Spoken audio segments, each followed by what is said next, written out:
آپ کو بتایا تھا کہ قربانی کے جانور مخصوص ہیں، ان کے علاوہ کوئی اور جانور قربان کیا تو قربانی قابل قبول نہ ہوگی۔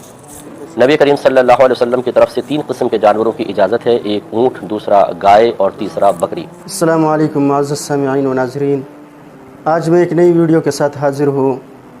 اس ویڈیو میں قربانی کے بارے میں تفصیل کے ساتھ ذکر کیا ہوا ہے کہ قربانی کے لیے کون سا جانور مفید ہے اور کون سا جانور مفید نہیں ہے، قابل قبول نہیں ہے۔ تو نبی کریم صلی اللہ علیہ وسلم نے فرمایا ہے کہ قربانی کے لیے ایسا جانور خریدو کہ آپ کے دل کی تسلی ہو، اس میں کانوں کی کمی نہ ہو اور اسی طرح آنکھوں کی کمی نہ ہو اور جتنا اندام ہے ان کی کمی نہ ہو۔ تو قربانی کے لیے جتنا اچھا جانور ہو اتنا ہی اللہ تعالیٰ اجر زیادہ دیتا ہے۔ تو اس ویڈیو میں میرے ساتھ آخر تک یہ ویڈیو سننا، اور اگر آپ دوستوں نے ابھی تک ہمارا یوٹیوب چینل سبسکرائب نہیں کیا، سبسکرائب کر لیجئے، بیل آئیکن بٹن دبا دیجئے تاکہ تمام آنے والی نئی ویڈیو کا نوٹیفیکیشن بر وقت آپ لوگوں تک پہنچ سکے۔ نبی کریم صلی اللہ علیہ وسلم کی طرف سے 3 قسم کے جانوروں کی اجازت ہے، ایک اونٹ، دوسرا گائے اور تیسرا بکری۔ اونٹ میں اونٹنی بھی شامل ہے، اور گائے کے ساتھ بیل، بھینس، بھینسا، اور بکری کے ساتھ بکرا اور دمبا اور دمبی وغیرہ، بھیڑ وغیرہ، یہ سب اس میں شامل ہوتے ہیں۔ اونٹ کم از کم 5 سال کا، گائے کم از کم 2 سال کی، اور بکرا، بکری، دمبا، دمبی کم از کم 1 سال کا ہونا چاہیے۔ لیکن بھیڑ کا بچہ اگر 6 ماہ کا ہو اور اتنا فربا ہو، کسی ایسی نسل کا ہو کہ دور سے دیکھنے میں سال بھر کا لگے، تو اس کی قربانی شرعاً جائز ہے۔ باقی کسی جانور کی کم عمر ہو، جو نصاب ایک عمر کا مقرر کیا ہے، تو اس کی قربانی نہیں ہوگی۔ یہ بھی یاد رکھیں کہ جانور کا عیب سے پاک و صاف ہونا ضروری ہے۔ تو جب بھی آپ جانور خریدنے کے لیے جائیں تو ذرا ترتیب سے اچھی طرح اس کو چیک کریں۔ مثلا اس کی ناک دیکھیں، کٹی ہوئی نہ ہو، اس کے دانت دیکھیں، ٹوٹے ہوئے نہیں ہونے چاہیے۔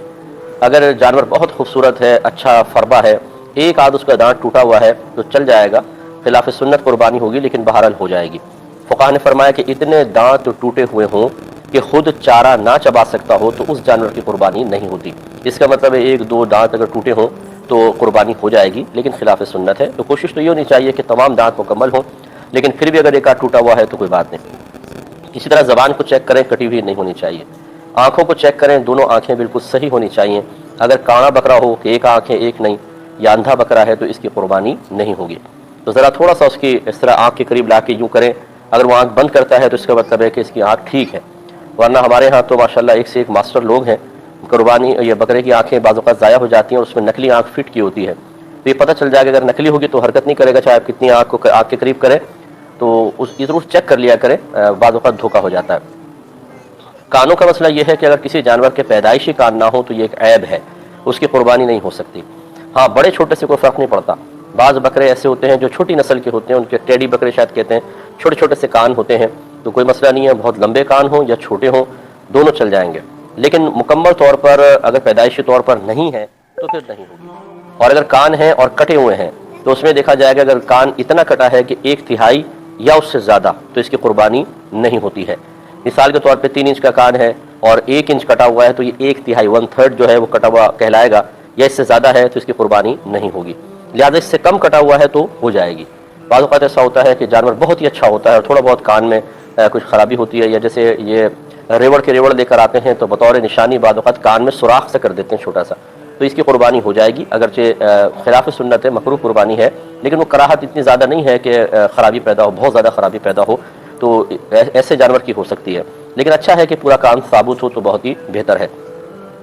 اس کے بعد سینگ چیک کر لیں۔ سینگ میں اور کانوں میں ایک بنیادی فرق یہ ہے، اگر پیدائشی کان نہ ہو تو قربانی نہیں ہوگی، لیکن اگر پیدائشی سینگ نہ ہو کسی کے تو قربانی ہو جائے گی، جس کو عیب نہیں شمار کیا گیا، کیونکہ سینگ ایک اضافی چیز ہے اور کان باقاعدہ ایک جسم کا عضو ہے، ایسا جو عضو ہے کہ جس کی وجہ سے حسن پیدا ہوتا ہے اور جانور یا انسان مکمل ہوتا ہے۔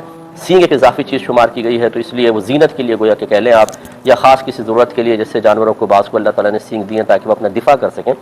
تو خلاصہ کلام یہ ہے کہ پیدائشی سینگ نہ ہو تو ہو جائے گی۔ اب اگر سینگ ٹوٹ گیا، مثال کے طور پر ٹوٹا ہوا ہے، تو یہ دیکھا جائے گا اگر جڑ سے ٹوٹا ہوا ہے تو پھر اس کی قربانی نہیں ہو سکتی، چاہے ایک ہی ٹوٹا ہو۔ ہاں، اگر جڑ سے نہیں ٹوٹا، اوپر سے ٹوٹا ہے تو اس کی قربانی ہو جائے گی، مگر خلاف سنت ہوگی۔ تو بعض اوقات یہ ایسا کرتے ہیں کہ جانور کے سینگ کاٹ کر اور اوپر سے اس کو گھس دیتے ہیں، گول سینگ کر دیتے ہیں، تو ایسے جانور کی قربانی بہرحال ہو جاتی ہے، اور بکثرت ایسے جانور منڈی میں آئے ہوتے ہیں، خصوصاً گائے وغیرہ جو ہیں وہ اس طرح کی ہوتی ہیں تو ان کی قربانی ہو جاتی ہے لیکن خلاف سنت ہوگی. اگر پورے سینگ ہو تو بہت ہی بہتر ہے. معزز سامعین و ناظرین، قربانی اچھی ہونا چاہیے. قربانی کا اگر دوسرا لفظ ہم نکالے تو اللہ تعالیٰ کو قرب ہونا، نزدیکت حاصل کرنا. تو اگر اللہ تعالیٰ کے ساتھ نزدیکت حاصل کرنا ہے، اللہ تعالیٰ کے ساتھ محبت کرنا ہے، اللہ کے راستے میں اچھا چیز قربان کرنا ہے، جو چیز آپ کو پسند ہے، تو اس میں نقص نہیں ہونا چاہیے. وہ سب سے بہترین چیز ہونا چاہیے، سب سے بہترین جانور ہونا چاہیے.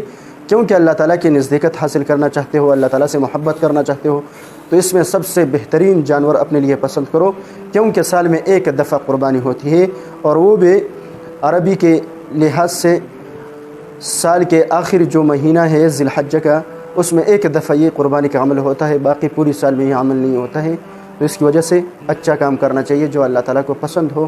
امید کرتا ہوں کہ دوستوں یہ ویڈیو آپ لوگوں کو پسند آئی ہوگی. اگر پسند آئی ہے کمنٹ میں اپنی رائے ضرور دیجیے، اپنے دوستوں کے ساتھ یہ ویڈیو شیئر کیجیے. ملتے ہیں کسی اور ویڈیو میں، تب تک کے لیے اللہ حافظ.